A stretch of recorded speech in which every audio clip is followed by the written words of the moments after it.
Jeannie Patel Thompson, international best-selling author, health product formulator, horse listener, earth singer, mother, medicine woman, elephant acolyte, and regenerative farmer. This is the Jeannie Podcast. Welcome. Robin Landsong is a transformational speaker, visual artist, medicine singer, and medical health intuitive. She had two near-death experiences during the Rhodesian War in 1977 when she was 8 years old. When she was called back to life by the medicine song of a rural Zimbabwean woman, it opened her own medicine songs, and she has since given singing medicine to over 16,000 people. Her specialties as a craniosacral therapist are trauma resolution, the neurobiology of connection, and restoring the natural rhythms in the body. She sees each person's gifts, strengths, and underlying cause of their physical, emotional, or spiritual distress. Robin helps people come home to their creativity, intuition, and embodiment. So you can book classes or sessions with Robin at robinlandsong.com. Robin, thank you so much. I've been so looking forward to this conversation. Yes, I'm excited too. I love having these kind of conversations. It's so good. And just so everyone knows, I did book a class or a group session with Robin to experience her work. I would have done it whether she came on the call or not, but so we're going to get into some more details on that later. But now, Robin, tell me how you feel about this. Would you like to tell your childhood story again? Or what I was thinking is, can I summarize it so then we can get into more questions rather than having a huge chunk taken up? I agree, because there's other videos people can watch as far as my story and my near-death experiences. Exactly. And so, I'd love to have more of a dialogue. Yeah, and I thought I can put links to those in the show notes, but I can just give the quick summary here so that when I ask you questions, people will know what I'm talking about. And then, of course, correct me if I get anything wrong. Feel free to stop me. So here we go. Robin grew up in a household where she was not only not protected from pedophiles, but even put in their company. One of those, who she suspects was a Vietnam War vet, abducted her at age 8 and took her to the Rhodesian War. Rhodesia is now called Zimbabwe. He assaulted her and broke her ribs, then took her out of the hospital and gave her to a black man who took her on a bus, but the bus broke down, and so he abandoned her. She's in Rhodesia, Zimbabwe at this point. Then fully armed soldiers came by, picked her up, and took her to a super dangerous place. But one of the soldiers chose to go against the others and transported her at night to a village where she hid in a tree. In the morning, the women from the village were singing while they worked, which drew Robin and pulled at her soul. The women spotted her and brought her food and water. Eventually, she went with them to the fire circle in the village, and she was welcomed by all the children. It was her first experience of belonging and being wanted in her entire life. One of the women sang to her, nourishing the frozen, hardened child that she was, softening her, feeding into places she couldn't otherwise have received until she collapsed into her arms. And that was her first experience of mothering in her entire 8 years of life. They taught her songs and how to grow the corn at great risk to themselves, as remember, they were in the middle of a war, and having a white child, a blonde-haired white child, would have been super dangerous from either side. One day she wandered a bit far and a soldier shot at her. The bullet grazed the top of her head and she began bleeding profusely. At that point, she had a death return experience. So I like that rather than near death, because it's like you actually did die, but you came back. While she was out of body, returning to source, her mommy Etan found her and began singing her back to her body, calling on the ancestors of the land to join the song. Their song pierced the veil and reminded Robin that she hadn't yet done what she came to Earth to do, and that this was her purpose, to sing to people as mommy Etan was singing to her, to help call people back to their belonging, to their remembering that they are part of creation, part of nature. So she turned around in the tunnel and came back. As she reached the end of the tunnel, Robin met a being who she felt was the grandmother of all of us. And she told Robin, it's going to be difficult when you go back. There's going to be much that will harm you and hurt you deeply, And I want you to always remember that you belong here, no matter what anyone does to you or what you have to do in order to survive. You always belong home here. And she sang inside Robin as if she were a cathedral. And she said, go back, do your part, sing to people to help them remember.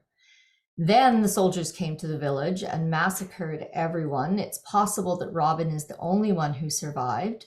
As she ran to escape, she fell down from blood loss and had a second death return experience. And then, Robin, can you pick up this story from here? Because I'd like to hear you talk about the blue beings. Yes. And boy, you've really done your research. It's as if you've read my book that's not out yet. Oh, there you go. Well, this is in another podcast, so I took notes. You did a great job. Thank you. Yes. So in my second death experience, when I was escaping the massacre of the village, I fell forward because the running started the bleeding again. And when I crossed over again, it was just a blank horizon and an open landscape. And there was a being that was singing to me, you will live, you will live. And I thought, is that a song I'm supposed to memorize, or is that a message to me? And so this being drew me towards him, and there was at first a veil between us. And I got curious, who's singing to me? And I could see through the veil, and he disappeared the veil, and he was a blue being. His skin was kind of a deep purple blue, and he had a black bun on the top of his head, and there was all this ornamentation around him. But I was so fascinated because he was so powerful. On the one hand, I knew he could create, and with the other hand, I knew he could destroy. And he showed me a vision of a record, and this is in 1977. So he showed me a vision of a record, and it had a deep scratch in it. And I thought, this record should be thrown away, it's damaged. And he said, the wounded places are how I find you, so I can love you, and so I can recognize you. And he was telling me, it's okay that you have all this woundedness, all this trauma, because that's how I recognize your broken openness, so I can really connect to you. And then he showed me two land masses that came together and formed a mountain. And the mountain rose up, and he was showing me that kind of out of destruction of these two land masses comes something new, comes the mountain. And he started showing me the mountain coming down grain by grain and in landslides. And he said, shall we destroy the mountain to make the beach? And I said, I don't like the destruction part. Can we have both? And he said, from your human view, you want to keep everything.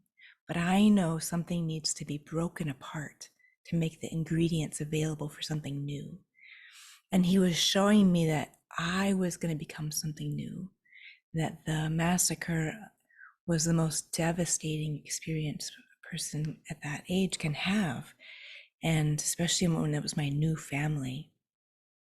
But he said, I'm going to show you, you do have a future beyond this. You do have something else that's going to happen. And you can't see that now, but I can. So he returned me back to my body. I crawled forward. I was saved by a woman named Mia Lucy.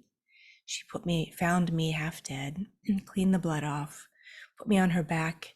And when she took me back to her homestead, other people saw that she had a wounded white child.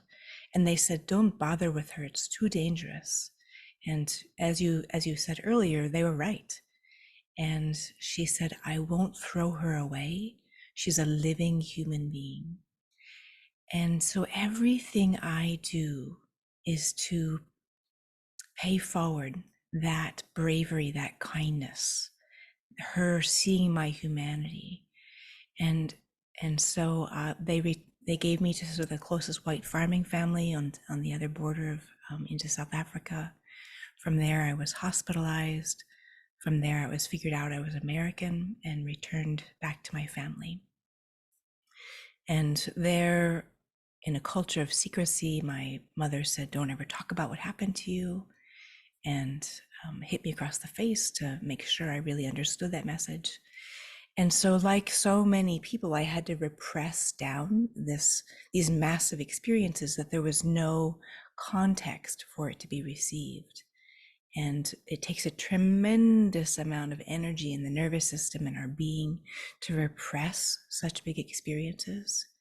And so once I was a teenager, all that repression, all that stress, all that cortisol really took its toll, and my body just started collapsing.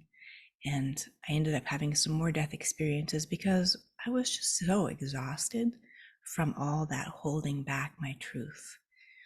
And that when I went to college, my body said, I can't repress this anymore.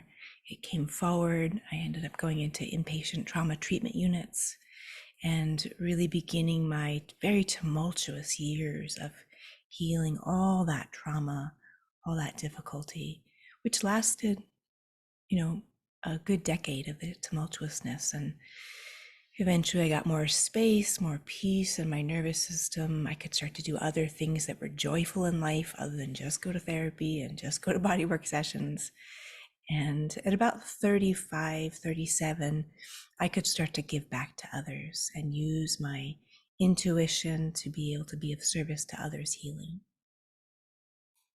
What's amazing is that you took so long to do the work of healing yourself before you attempted to pay it forward, which is awesome, because so often you have the wounded healer, you have the person trying to heal while they themselves are still very wounded, and it's, in my experience, it's just not as good as someone doing what you did, which is to walk the really long, often decades long path of doing your own work before you then start to offer it. What was your sign for yourself that you had crossed that boundary into where you were, okay, now it is the time for me to? How did you That know? is such a great question. I think it's when I moved my intuition from being hyper vigilant, looking for danger, over to looking for the goodness in people and how can their vulnerability and strengths really come into full service in their healing process. And there was just a really deep ache of, I don't want all this work, of course it's been a huge benefit to my life, but I was aching to be able to deliver it back to up-level other people's healing process. That is such a great marker. I mean, because when you said that, it made me think that, often my readers, for my gut diseases, natural healing for gut diseases, they will ask me, well, when were you healed? When were you finally? And I said, there's levels of healing, right? There's the point where, oh, I have no more physical symptoms. But when did I actually feel 100% done? Like, this is gone from me. And it's very similar to what you described. It's when I was no longer had any thread of fear that this could come back, that this could happen again, that it was completely gone from my consciousness and the field of possibilities. And if something happened with my physical body, it wasn't like, oh, is it the gut thing again? It was other thoughts. Oh, this is interesting. So I love the way you said that. I want to go back to the blue beings. Do you, and I love what he said to you, and I had written this down from the other podcast I'm going to link to, where the blue being said, destruction makes available the ingredients for creation. Bringing down the mountain you love is part of making the beach that you also love. What looks like total destruction now is making available the ingredients for creation. And that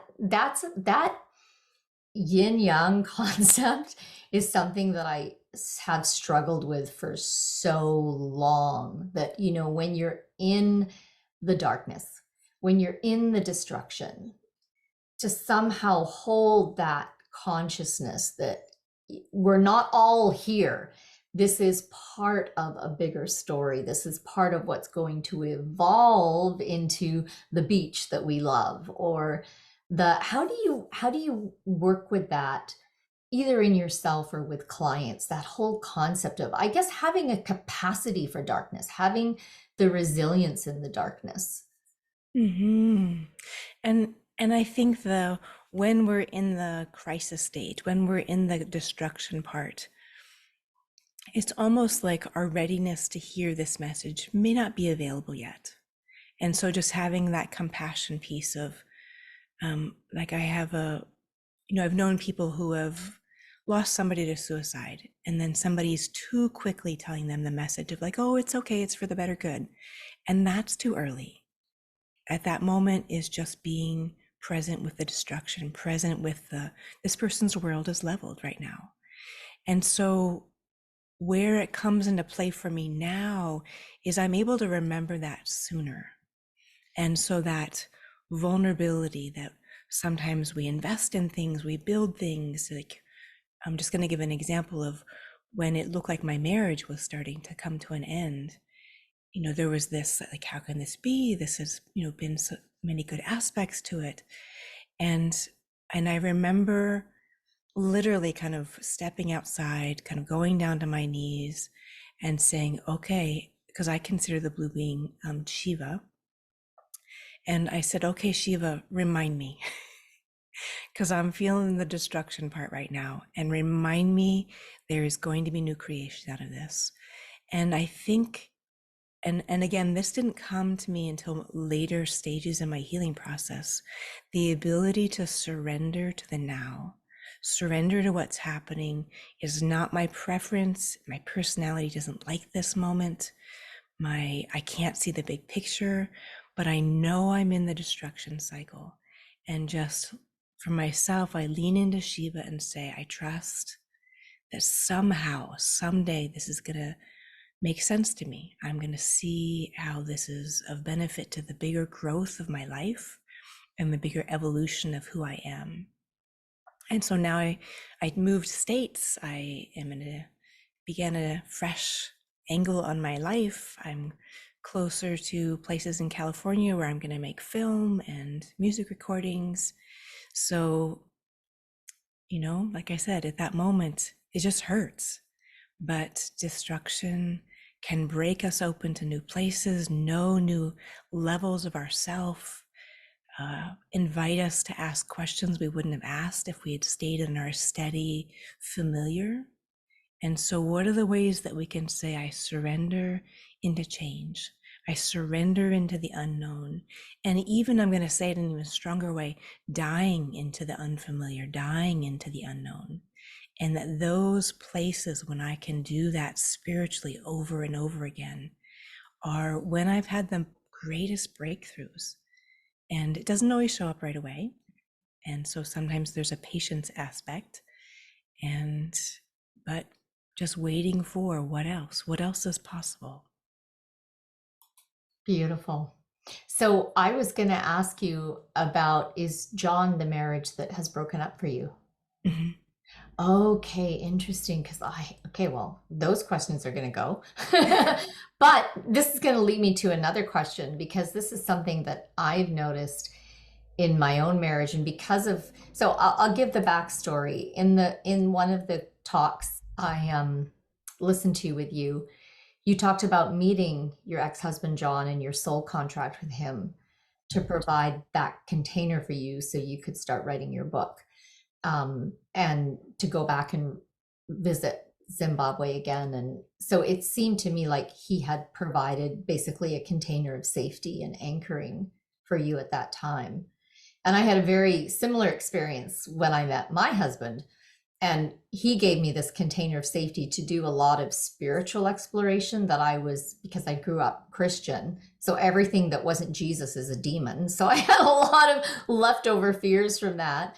But I knew that, okay, now I can do past life regression. Now I can channel, I can astral travel, I can explore all these things because I know he's got me. There's not, like, he's got me so anchored that I'm not going to get lost and not be able to find my way back. And so it gave me that container. But what's happening now, so we've been married for 27 years.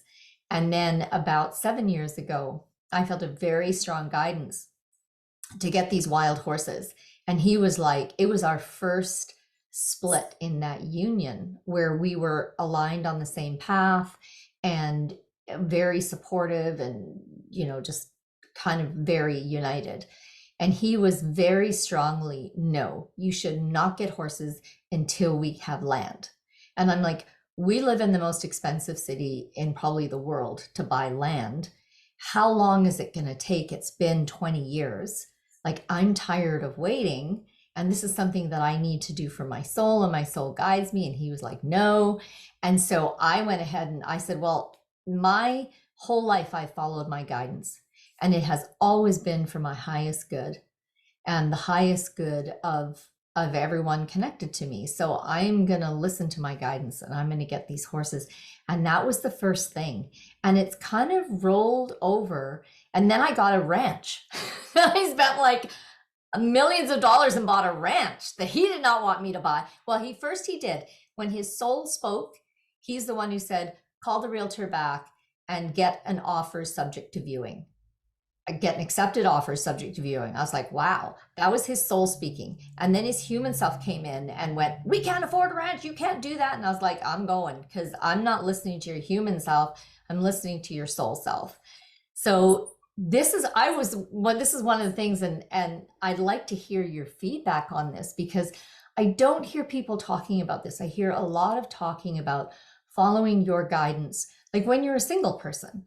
But what happens when you have a strong partnership with another adult? And then for me, I've got 3 medicine people in my family. I've got 3 shamans that I birthed and brought. So we have 5 of us who are super strong, super guided, and then melding that together when one person's guidance says left and the other person's guidance says right.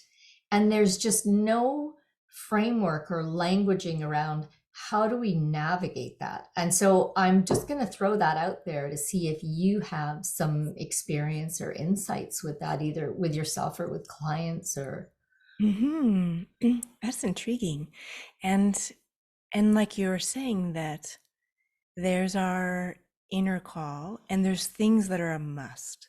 Like, I've been working on my book for 13 years, and like, I must publish this. When I do my dying meditations, it's like, okay, but I have to publish my book first, get that out in the world. So those things that are uncompromisable, we must do, we must be in the presence of. And to me, and I think this is the benefit of people, ourselves doing our trauma resolution work and our voice and our agency work, and then the other person doing that too, of, can you still stay in connection while doing your divine, I'm going to use the term divine calling, your divine assignment. And that's going to be in different priority places for different people. Because of my death experiences, I have to do my calling, like not negotiable. And whereas somebody else kind of staying in safety, staying in what's more the norm, might be a higher priority for them. And convention's a very low priority for my personality and my being. And being of service it's essential as breathing. So I think people have to work that out in terms of, can you stay together and do your dream? Or is it so at odds that one person's over compromising doing their divine assignment? And at a certain point in my, there was a very disruptive event that the things were kind of moving towards the direction of closure, and there was a drifting apart. And at one point, we finished like a really beautiful round of edits on the book. And John said, do you think we're done? And I wasn't ready yet. So I said, no.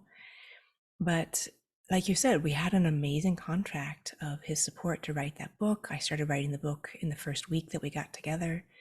And for him, doing those return trips to Zimbabwe, hearing my story, helping me evolve the story, he interviewed me so many times to draw out that story in me. My first writing of it was 8 pages.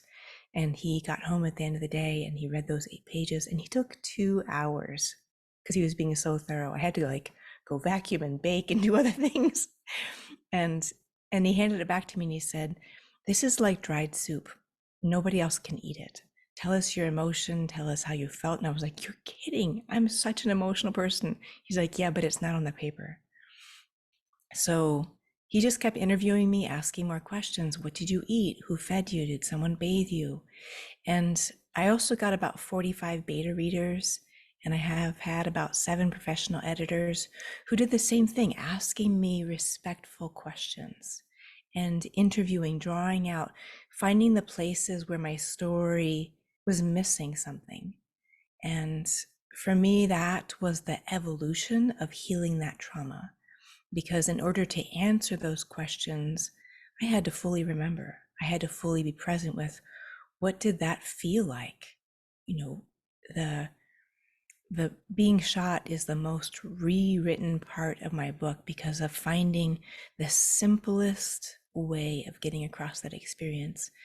And going back to what we were saying before, me fully metabolizing that story is, I was so committed to giving a gift to my readers, not my unprocessed trauma. We all know plenty of movies and books where people are just getting out what happened to them, but they haven't made meaning of it yet. And so one of my herbalist teachers says, trauma is not in the event, it's in our nervous system until we make meaning of it, until we metabolize it, until we've taken all the parts and said, I see you, this too belongs. And that leads to integration.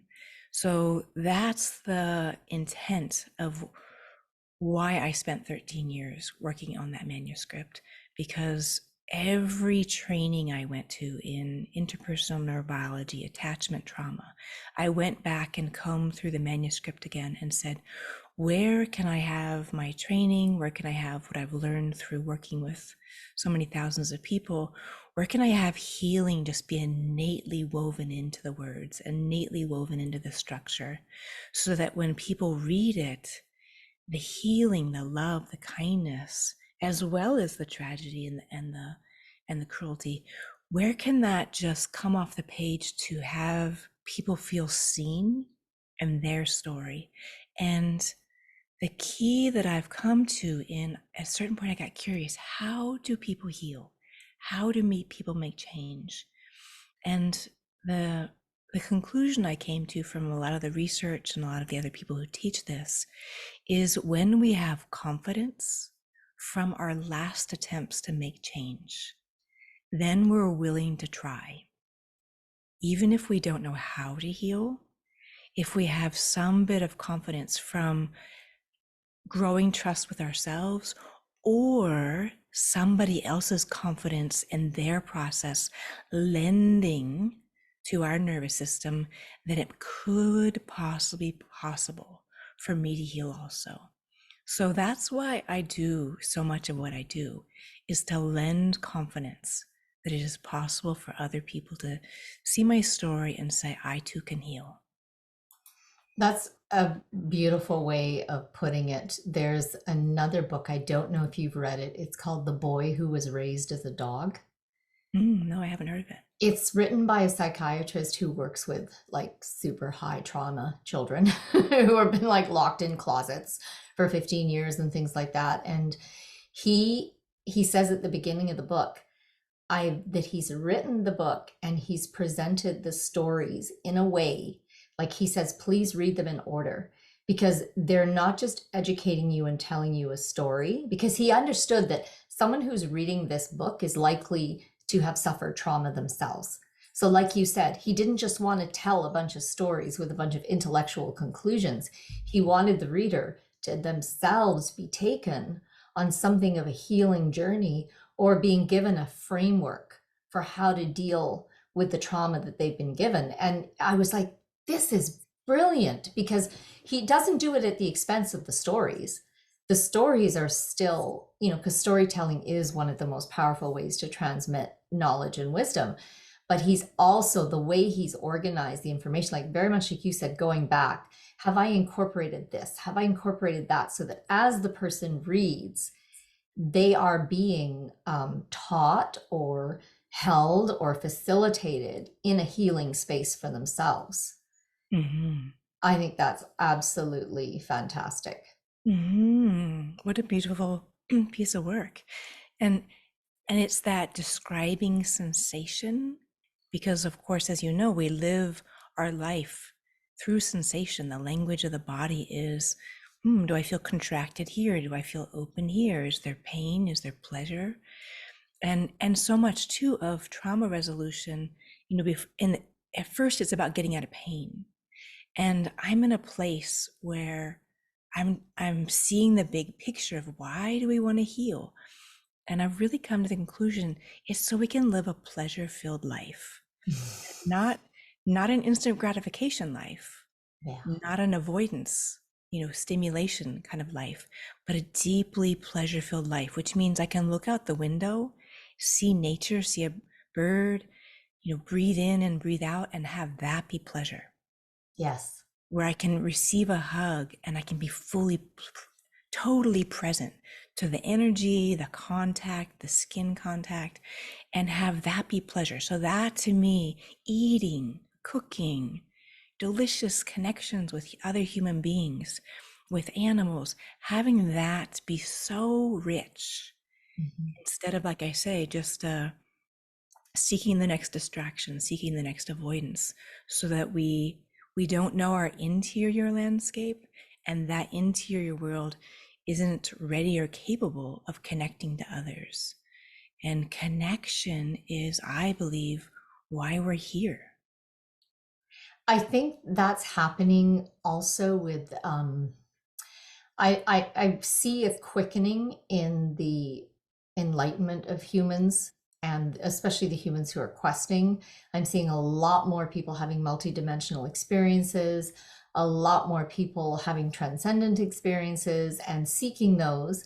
And then at the same time, like what you just said, yes, but we're here in third dimension on Earth where we have this incredible thing. Like, no, like the point is not to like transcend all of this and go back and, well, if you want to do that, just die, just leave. Boom. You're back in the full source creative being that you are. Why are we here? And I think that's a lot of, and part of what I realized when I met my husband, who's he's had like one trauma in his entire life, and he lives from this place of incredible joy and freedom, such that he walks into a room and everybody comes up and they start laughing and smiling, even if they were very like morose before, just from this. And from being with him, I realized, oh my gosh, the point of life is to be in joy. Like, that's why we're here. We're here to like have all these, and then we're back. So then we're back to what your blue being, Shiva, told you about the destruction being necessary to create the beautiful beach, right? To create the things that you love.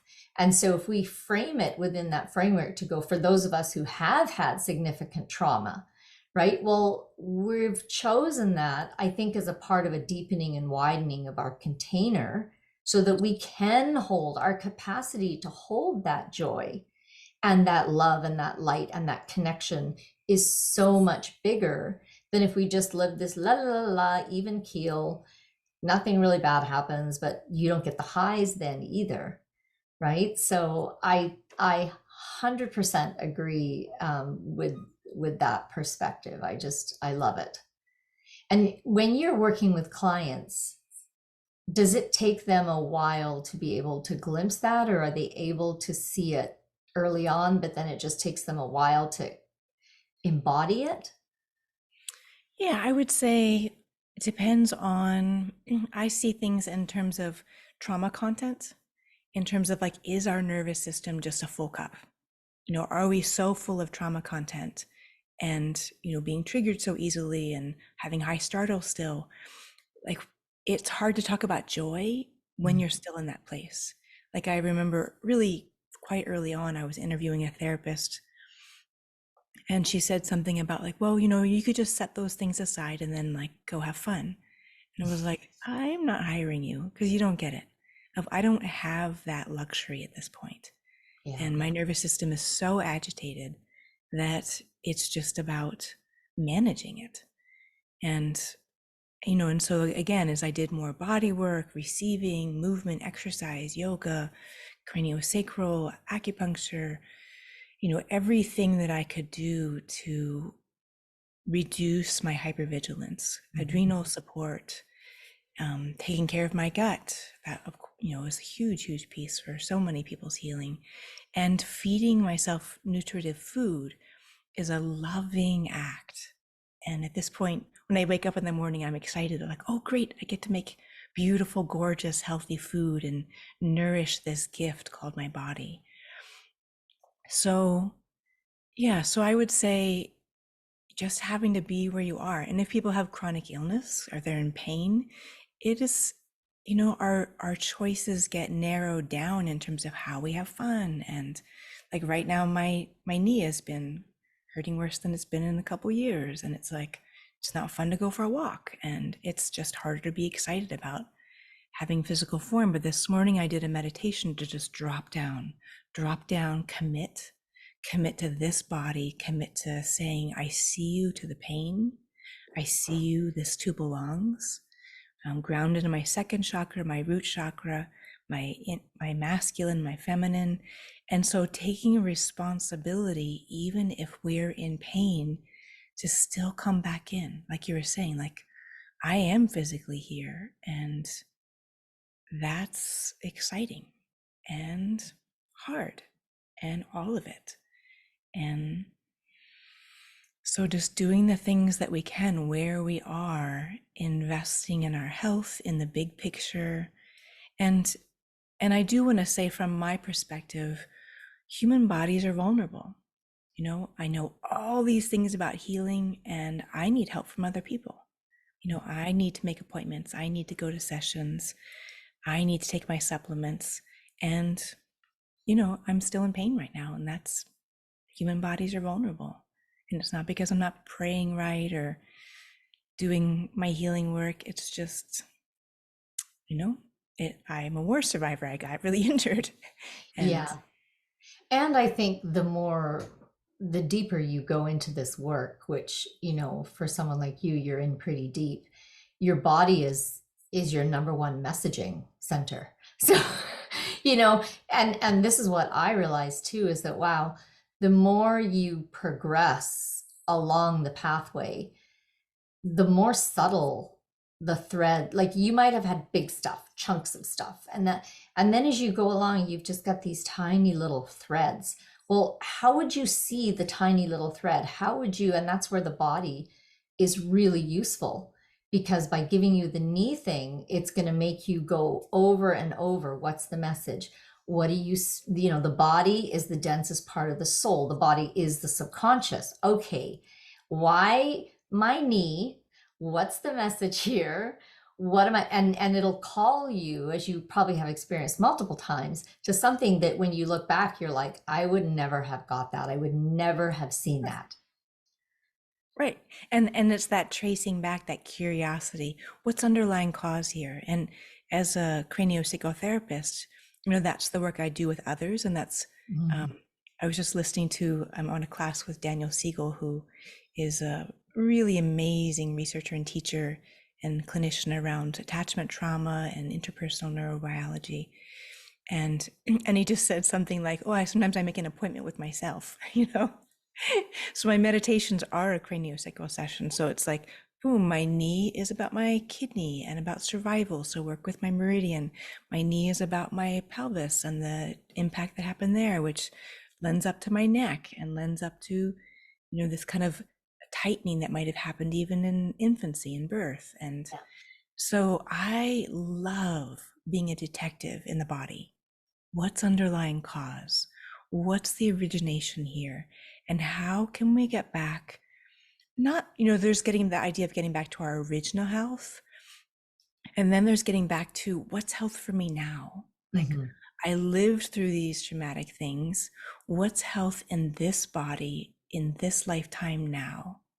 And so the delight of the curiosity. And I'm coming pretty much to the conclusion, if we just decrease our avoidance, decrease our turning away from our suffering, and simply turn towards our difficulty, turn towards our curiosity about the pain, about the suffering, about the beliefs, then that's compassion, that's self-compassion. Just saying, this too belongs, I see you, and staying with, abiding with, breathing in, breathing out. What's my knee feel like? What's my sacrum feel like? What's my heart feel like? What do I need? And those are questions of compassion. Beautiful. So I want to go back to your story, and this, you didn't talk about it, but it is in the other links that I'll put. So after the medicine singers of the village found you the second time, just before they took you to South Africa, you said, their singing healed more than my body. Their singing opened me in ways that nothing else could have. Now, this is very interesting because you had already had a massive healing experience with powerful light beings and source energy. This is your second death return. And so then one might wonder, well, why would you need any more healing from these human women when you've already received the maximum directly from source? So can you talk about the difference between receiving in the energetic, etheric, multidimensional realm versus in the physical 3D realm? You have beautiful questions. Thank you. And thank you for your thorough research. And so I had come back to my body. So I needed from human beings. And so I totally agree with you. And it was a real kind of, when I was writing my book, and I was both making the structure and seeing the structure emerge, and the theme of our belonging, in these broader dimensional ways, it's belonging spiritually, and then needing to belong with humans. And so after my second death experience, then one of the beings that came, the human beings that came and sang to me, it was actually a man, and I felt like he was singing down the light from the stars. And of course I have a major brain injury and head trauma, and I've had huge headaches, and I was blind in one eye. And when he came and sang to me, again, it's that saying, I see you, with such grace, such kindness, such faith in my healing, faith in my power of being a child on the planet.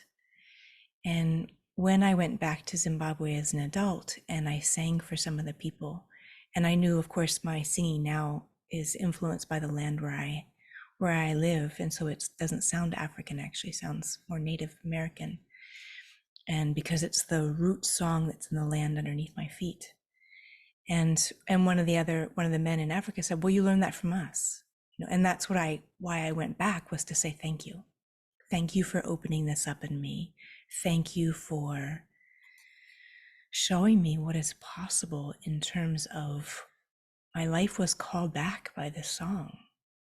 And when I can deliver that to other people, I am saying thank you to how I was saved. So do you think that because I've had in my healing journey, I've had incredible healing experiences in the energetic realm. I've had out of body experiences. I've, traveled and received. And then this was part of my healing from Crohn's disease. It didn't last in the physical tissues of my body. It would last 2 or 3, maximum 4 days, and then I'd be back. So what do you think is happening there? Where I mean, we hear, well, I was listening to a little thing from Bruce Lipton. We're all energy. Albert Einstein, energy is all there is. Everything is energy. So if we receive that healing in our energetic form on the energetic layer, why is it not sticking in the physical body? Seriously, I know this realm is so dense. And the beauty is we can touch each other and we have skin and we have sensation. The bummer is we're so dense. And why can't we just remember all our spiritual, like, why isn't every single meditation I've done just completely present all the time? Why do I forget? Why do I have to ground down every day? So I totally hear you and agree with you. And yeah, why is our physical form so slow? And I don't have a great answer. And sometimes I'm not the most patient person with that. But is it so that we have to keep doing our practice every day? Is it so we have gratitude when we do have breakthroughs? Is it so we can have compassion for, when other people have injury and they're suffering and it doesn't feel good? I'm sometimes I'm not so grateful in terms of like, why is this so hard and so dense down here? And Something just occurred to me. Can I jump in? yes, please. Something occurred to me when you were speaking, a memory of when one of my wild horses told my friend and I to go and sing to the land. And we were like, we don't know what that is. We don't know what that means, but okay. And then through that process, opened this whole doorway of healing with Gaia herself. And so, and there were traumas, like when humans create a lot of negativity, either through a forest slaughter or a human massacre, we realize that those traumas go into Gaia's flesh and they kind of sit there like a tumor or an abscess. And it was the same thing. I was like, well, but you're the earth. Like, we send you our shit so you can transform it and heal it. Like, why is this sitting here in the earth? And the answer that came was because humans created this. Humans have to heal this. And I had witnessed the same thing with my wild horses. Their only trauma was from being culled and forcibly, violently removed from their land and headed to slaughter, but then diverted to a rescue. So all of a sudden they'd gone from being these beings that were one with the land and nature to a series of human designed trauma experiences. And so when I got them and I turned them out on a 160-acre wilderness ranch, okay, you can heal yourself. No, they can't. And they come to me because the humans did the trauma. So the humans have to remove it. And I'm wondering if that's that same principle that, yeah, you can receive that incredible healing and that bolsters your soul and gives your soul the strength, but in your 3D physical body with your hypervigilance and all your trauma responses, perhaps that's part of the rules of three-dimensional living. It happened here, it's got to be healed here. Mm-hmm. Yeah, and I would agree with that. And again, that's where so much of the attachment trauma and the healing with other people. I was giving a talk to students who were in a psychology program, and one of the students said, "Oh, I'll do it myself. Like, I'll heal myself." And I thought, I hope I'm gonna be in your program a little while longer, because if you're tending to provide psychotherapy, you have to get good with that humans are. I don't know what happened there. Did the whole thing crash for you? I was still here, but you were just gone. You started breaking up and then your audio went and then the whole thing went blank. Oh. And I was just typing an email to you going, okay, let me try and restart this. And then it just all of a sudden came back. Tech. I don't know if does this happen to you a lot when you start talking about deeper spiritual and energy things? I have done so much prayer of technology is my friend, technology is my friend. At the near-death conferences, they have to put the equipment outside of the room. Otherwise it'll fail, because you get like 15 near-deathers in one group in one room, and it's like, the mics aren't going to work. And right? This happens to me, and it doesn't matter which tech I'm using, whether it's a landline, Zoom, a cell phone, it doesn't matter. See these? These are my troll rocks. That I don't know why they call themselves trolls, but these beings on my land were like, take these and put them under your computer because they'll help to drain the energy. And I have them in my truck so that the electrics in my vehicles don't go wankety boo. Mm. It's like, oh my gosh. Yeah. Okay, good to know. Good to know that other people are having to deal with the same hassles. At a certain point, like my energetics of my healing work, actually it was when I was switching from preparing to do healing work with other people, that I would walk near anybody's computer and just blow it out, like even if I wasn't even looking at it.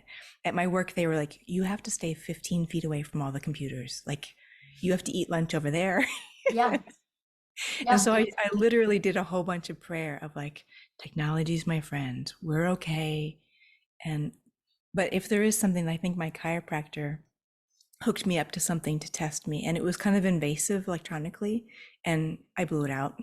And she was like, you just broke my machine. I was like, I'm sorry, I just didn't know it was going to feel like that, and I didn't like it. So my energy body went, poop, you're going to stop working. Love it. You're the person, like my brother got a Tesla and he's like, you should take it for a spin. I'm like, I am not touching your electric car because I will ruin your car. Your brand new car will not work. There was a time I went to a training that was really enlivening and like, kind of in a certain way, kind of pumped us all up. It was a how to be a motivational speaker training. So I got into somebody's Prius afterwards.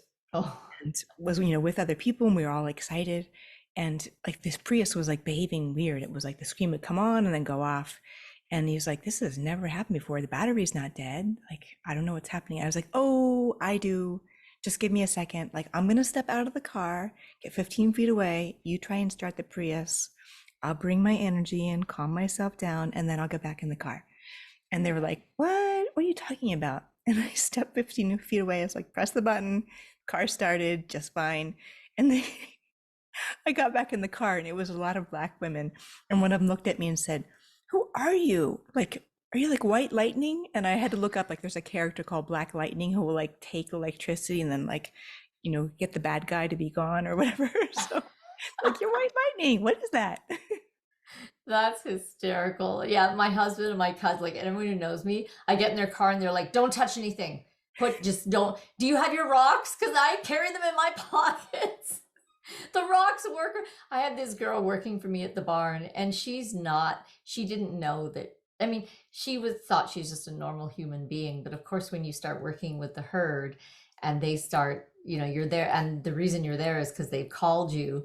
Anyways, she's like, oh, I have all these problems with my computer. And she goes, on my car. She goes, and then I take it to the mechanic and they test it all day and it doesn't happen. Then it comes back to me and it's like she turns off the ignition, but it won't turn off. And I'm like, oh, you need to, I said, go out on the land, ask for the rocks. And since she's done that, her car's been fine. So it's, the rocks are sure helpful for that. Mm-hmm. All right, I'll put the rocks, I'll put one under my computer. I'm going to hold one while we talk. Okay. Robin, so we don't blow the call again. I've got my little pyramid. Perfect. I want to go back to the singing. Mm-hmm. Why do you think singing into people is so helpful and so powerful? What is it about singing? We all need to be seen. We all need to have someone say, you're real, you matter, you're here. And so singing in this primal way that mothers say, I'm so glad you were born. I'm so glad you're here. And a little while ago, I made a dream come true, and I wanted to sing to veterans because I was abducted by a soldier. I was shot by a soldier. I was also saved by a soldier. And so for me to bring that full circle and sing to veterans. And so I went down to Oakland, and there was a really amazing veterans group that had been meeting for 8 years. So there was a lot of rapport and safety in the group. And they were so receptive. And one of the men, we interviewed him afterwards, And he said, it reminded me of when my grandmother sang to me. And here's, he's this big dude and he starts crying about remembering his grandmother singing to him. So it just really comes down to belonging and needing to be seen by another human being. And if I answer it again in a interpersonal neurobiology way, the voice lets us know what's the safety level with this other human being and what's their presence and their safety, how safe or unsafe are they feeling. And all mammals, we make sounds to warn or welcome one another. And so, if you go into the jungle, then, the monkeys and the birds and everybody's going to start saying, oh, there's a human on the ground. And they're going to alert and let each other know, like, there's the human. I saw them. I'm telling the rest of you, this human is walking on the earth. And is it safety or is it danger? And so one of the things I got from reading and studying with Bessel van der Kolk, who wrote The Body Keeps the Score, is when we're in danger, we call out. One, to call others to come help us, and two, to alert the others. What happens so often for human beings is our calling out gets suppressed. And so, especially if we're living in a household that, says like, don't bother me with your calling out that you're distressed. And so we can literally learn to suppress our biological instinct, our mammalian instinct to call out for help or to warn others. And that is such a big piece that needs to be recovered for so many people, and very often women, in recovering our voice, recovering our yes and our no in our body. And that's why I like to say kind of the evolution of trauma resolution becomes living a pleasure-filled life. Because when we can regain our voice, our throat chakra, when we can feel our sensation in our body, we know where we want to say yes and where we're not interested, where we want to say no, and also where we want to have a strong boundary. So, in the earlier stages of recoveries, in terms of boundaries, finding our no is the most important. But I would say in the later stages of healing, finding our big, beautiful, juicy yes to that pleasure-filled life is a really brilliant stage in our healing process. That's so beautiful. And so when you're singing to someone in a therapeutic setting where you want to minister to that person or help them, what are you tuning into? Mm-hmm. And like, do you receive information as you sing or before you sing? Like, tell us how that process works for you. Mm-hmm. So I'm going to talk a little bit more about the origin. So again, it got broken open in me when during my first big death experience, when my mama sang to me and called me back to life, as you so beautifully summarized. And so I did a Naraya dance, a native dance. And what I got from that too, in terms of the real source of where it's coming from for me, is kind of back before in the earth evolution, when there was so much more ocean, more than land. And there was, before the Nautilus, there was the ammonoids. And just like whales, they sang to each other. And so these ammonoids would have these beautiful conversations in song with one another. And in this vision that I had during the Naraya dance, then like when the earth rose up and the ammonoids became fossils on the land, that song that went back and forth between, the ammonoids, the sea creatures, the primitive sea, is still in the land. And that is the source of what I'm listening to, is that primitive original calling to each other. And so from my belief, people form their language based on they're listening to the song in the land, the innate language that's already there. So I believe that's why what I'm singing sounds Native American, because original people were listening to the song under their feet, just as I'm doing. And in that same Naraya dance, when I was having this vision, one of the elders bent down and put his ear right in front of my mouth, and he said, sing. He just gave me the command, sing. And I sang, and I had to kind of work through, like, as far as I know, I don't have Native heritage. I'm more Irish. And so I had to kind of work through, like, do I have permission to do this? And him asking me and saying, keep doing that. We need this. And when we came back to the group as a whole, we would all share, those of us who had dropped down into vision would share our vision. And there was a white man who dropped down to his knees, and he was sobbing, and he said, the songs are lost.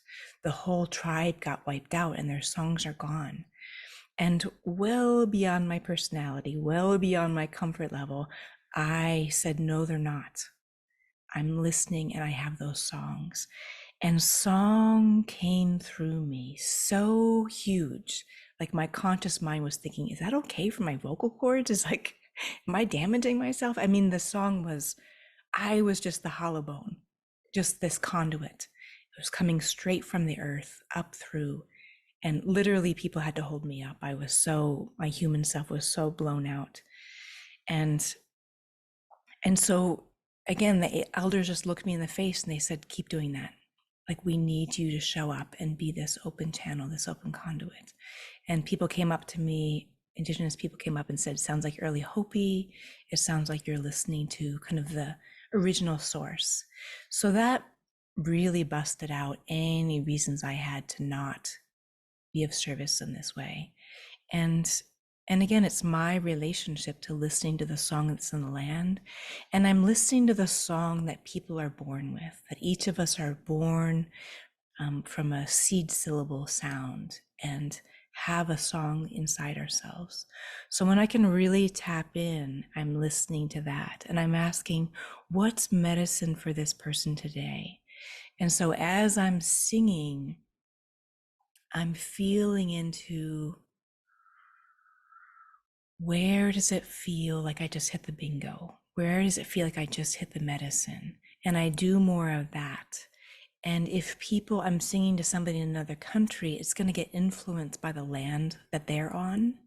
And so I have to surrender even more to listen to, say somebody who's Polynesian, and drop into something that might be unfamiliar to me, and open myself. How can I let their ancestors, the land below them, influence my mouth, my vocal cords, my breath, my timing, to be their medicine? So it's an entirely a humbling process, a surrendering process, how can I be of service to this person? So beautiful. Has the land itself asked you to sing for its healing? Mm-hmm. Yeah, many years ago, probably even 20 years ago, I was in Florida. And, as many people know, it's a very developed place. And just, there's so few wildlands left. There's so few intact wetlands and water systems and passageways. And when I went to the Everglades, I finally felt well. But just too many golf courses, too many overgroomed places. And so I went to the wildest place I could find. It was on the edge of a golf course, and I wept because the land hadn't been sung to in so long, and it's been so overgroomed and so over controlled. And I sang, and it was awful sound at first. It was kind of like this kind of wounded animal wailing. And I just kept singing, and it just kept saying, no one has sung to me in so long. Thank you for seeing me. And I just had to get through the grief, the kind of off-key, off-pitch sounds for quite a while before I could get to something that sounded intact and became a place that felt like the animals could roam, even though I sang to this 15 square foot area for quite a long time. And I just thought, I just hope that egret can come sit here and rest a little deeper. Beautiful. I just love that. There's so much happening with the land on my ranch that I don't understand until, I walk through it.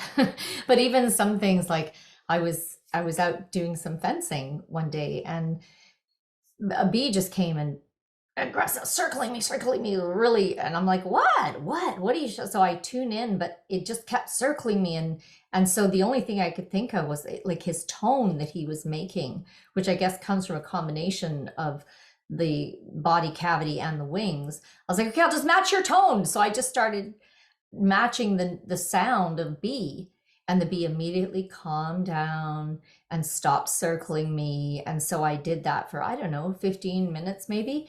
And then I stopped circling me again like crazy. I was like, okay. So I go back, and then that goes on for I don't know how much longer. And then that bee flies away, and I go back to and then another bee comes, and I know it's another bee because it has a different tone and does the same thing around. This went on, Robin, for 2 hours.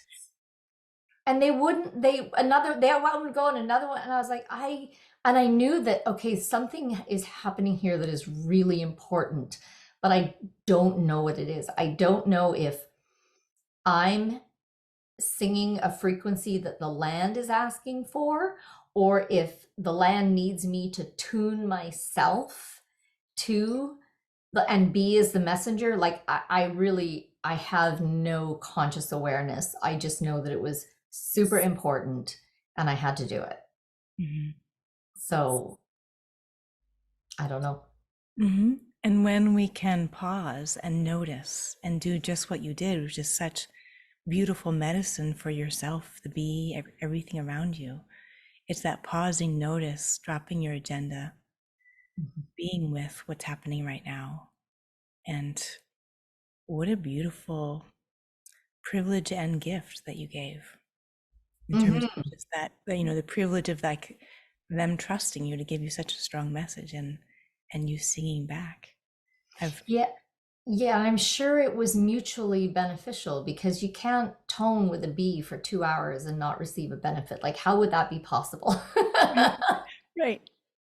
And how much, when we're giving our healing work, how much that's benefiting us. And Exactly. at a certain point, when I did the math to think about how many sessions have I done, and I think it's around 16,000, and I realized, as far as when I was doing in-person craniosacral sessions, that means that I've done 16,000 hours in delta brain state. Yes. Like, how has that healed my post-traumatic stress? Yeah. And how has that healed my nervous system and my receptivity and my ability to say yes? And that's why you blow out cars and computers. Well, I don't anymore, since I have committed that prayer of, There you go. technology is my friend, technology is my friend. I'm going to try that. I mean, I like carrying the rocks everywhere with me, but hey, let's potentize it. Right. So tell me how your art, because for the people watching this on the video, the beautiful turtle tapestry behind you is one of Robin's art pieces. Tell me how your art came to combine with your singing, because for people who don't know, in the group session I did with Robin, she sang to each of us, and she also drew what was coming.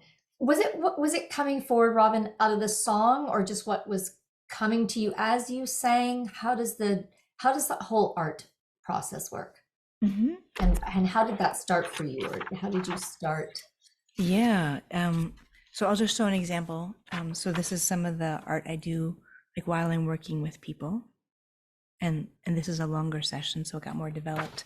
In the 5-person groups, they're quicker, so they're not quite as developed. So I actually was watching a whole bunch of Tyler Henry, the Hollywood medium, and he is a very potent medium and intuitive. And so he scribbles when he's tapping in. And my interpretation is he's getting himself in delta brain state, because he's just going back and forth with a ballpoint pen on paper. And, people really cherish these kind of scribbles he's done. And I was thinking, I can scribble. I can do that while I do a session. And, and maybe come out with something kind of a little bit more interesting rather than just, a recording of delta brain state. And so I had another near-deather friend, and she had lost her mom. And so I said, can I do a medium reading with you? And so I drew as I did that, and I got much more information.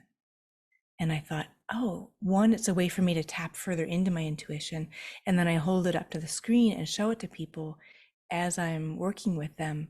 And I realized it's another form of medicine. It's showing people what's happening, not only currently, but also what's possible for them. And since so much of what I'm helping people with is attachment trauma, so many of the drawings are about connection, self-connection. And since I've done a couple, probably like 1,000 of them at this point, then I have kind of my own symbols in terms of like, ooh, I know when I do a little half moon, that means like people are getting closer in their self-connection, self-attachment. And I've been really humbled and amazed how much people get out of it and how calming it is for their nervous system, how validating, because sometimes I know what it means and sometimes I don't. And so I always let people say their interpretation first, because again, if I get intuitive things, that's great, but transformation is the key thing that's happening. And in what people come away with in themselves, that's the big takeaway from this session. Everything I say is second reference. And I always like to say too, for other highly intuitive people, we don't need to be right all the time. There's no way of knowing that's 100% accurate. So just be humble and let people say yes or no about whether that's their truth or that's resonant for them. And, you know, people misinterpret MRIs and misinterpret even X-rays. So we as intuitives, we don't have to be 100% right. You know, if we're in the ballpark, if we're of service, and people then take our spark that we've given them and either use it to say, no, that's not accurate, or, oh, yes, that's validating and I feel seen, and then take it further. That's to me the exciting part about being an intuitive.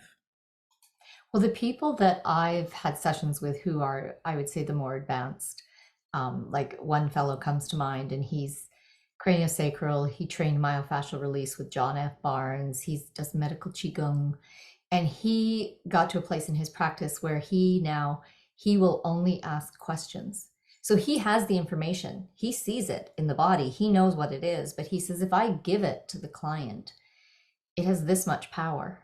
But if I ask them the right questions, that they uncover, that it has all the power that they need. Mhm. And I love that. I think that's the key when you're working in the healing space. And so what I loved about the group sessions with you is you do your drawing and then you hold it up and you're like, what do you see? Right? You throw it over the person for their intuitive interpretational sense to kick in, for them to activate that within themselves, but not saying, oh, so using your intuition, your psychic ability, what do you see in this? Because then the person would be like, nothing, I'm not psychic, I don't see anything, right? You just like, what do you see? And the person's like, oh, and it's fun and it's creative, and so it's just like boom, just a doorway straight in. Mm-hmm. Mm-hmm. Yeah, Yeah. and like you're saying too, that for those of us who are highly intuitive, you know, we can lend this to validate other people's ways of knowing, lend it to their confidence in being able to trust and discern what's intuition, what's just our wanting something so much. I consider that if I want something really badly, that's where I'm going to take my own intuition for a grain of salt. So, you know, I receive astrology readings. I have a friend, we trade intuition readings, and it can give me a perspective that might be different than my own sense of things or my own guidance or my own intuitive abilities. Yes, true. And especially when the person's saying, well, the cards are saying this, or what I see is that. And I like that languaging where you, like you said, you always have the humility that nobody's 100% accurate. Mm-hmm.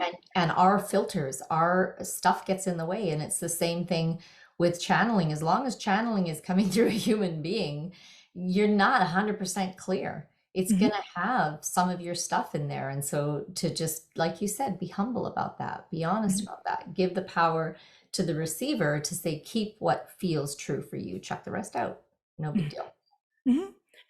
And I have one client who is I've worked with such a long time, and She's so dear to me.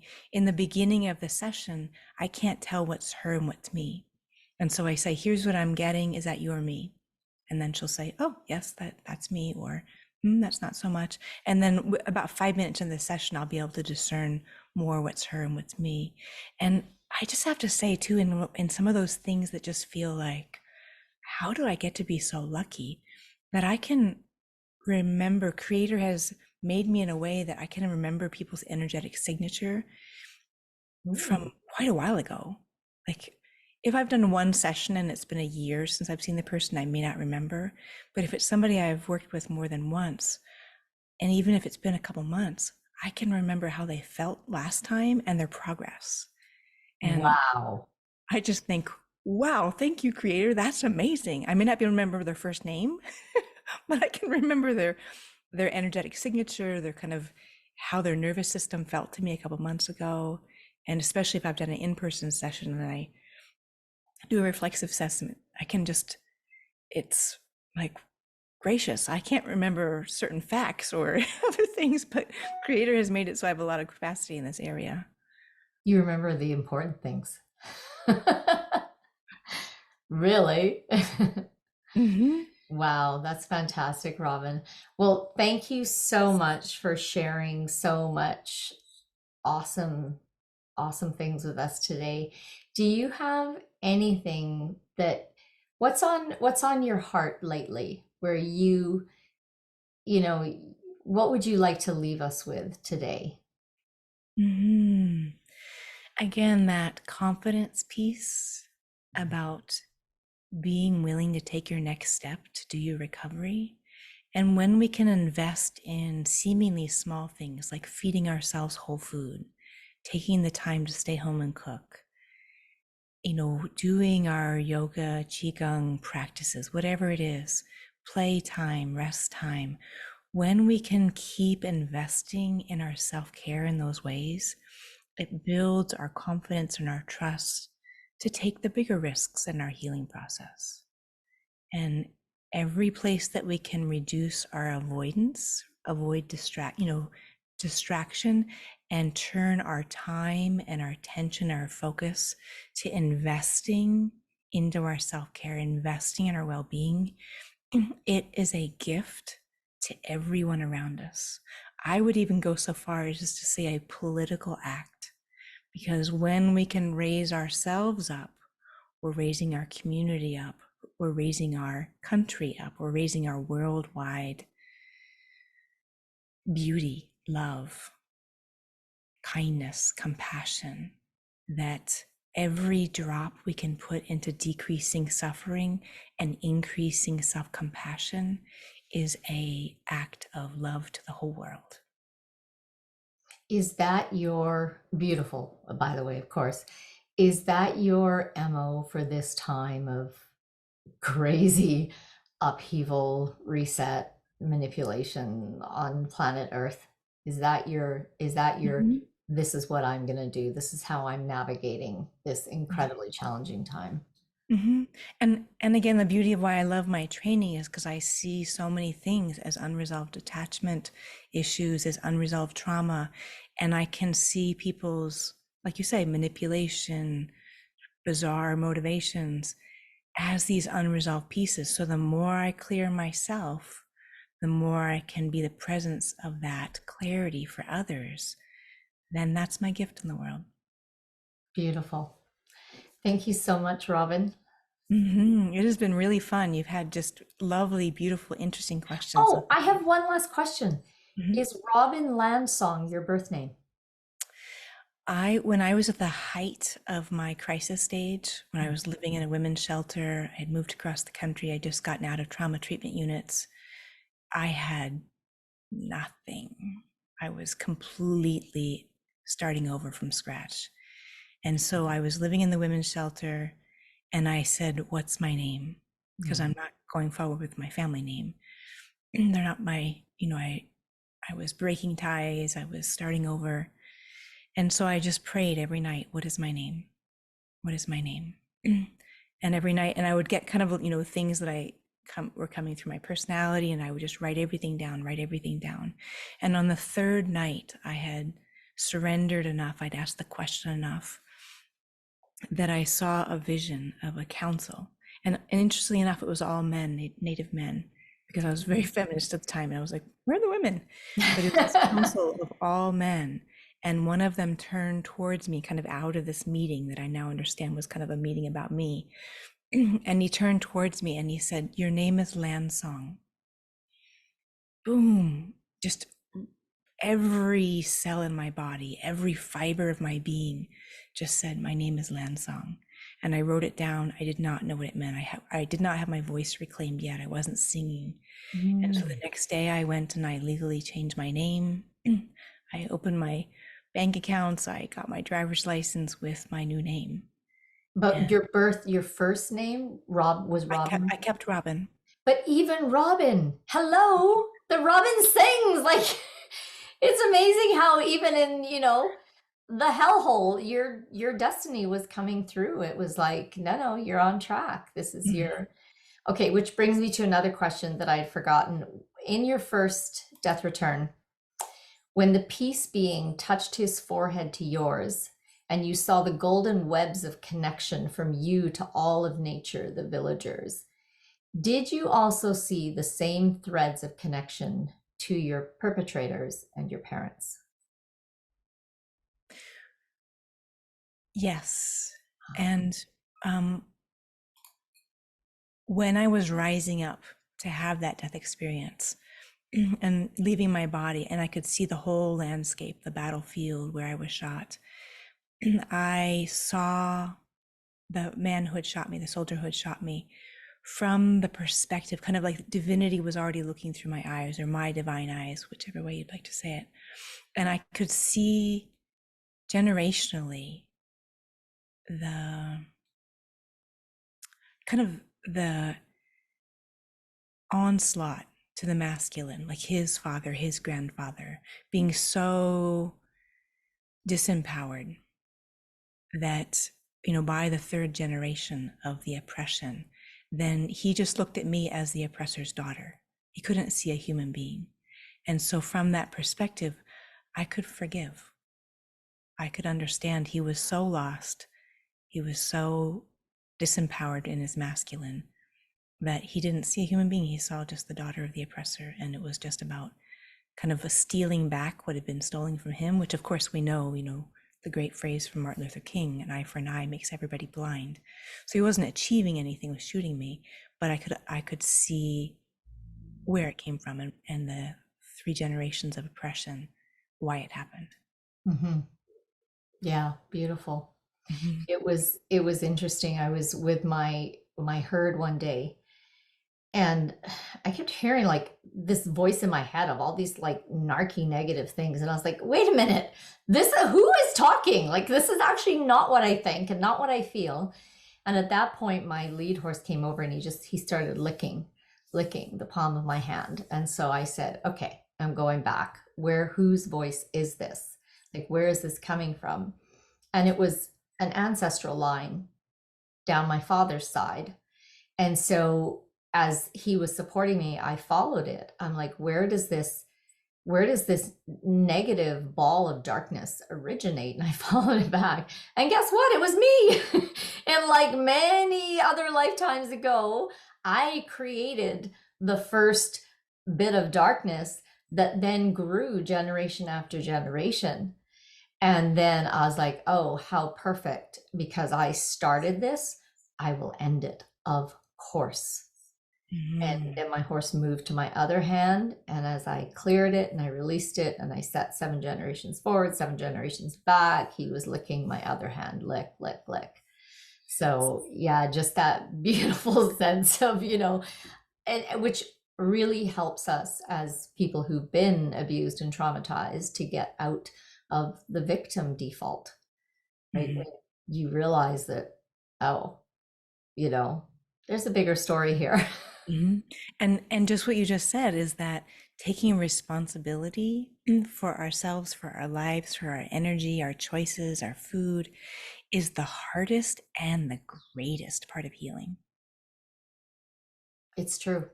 It's really true, because it's actually easy to go to a session and lean in and do well. I mean, for some people it's hard, but once you get used to it, that's the easy part. The hard part is that day in, day out, staying in that conscious connection to go and not getting sucked into your computer screen, your devices, or Netflix, or whatever your distraction items are. And to, like you said, go, oh, my body would like a snack.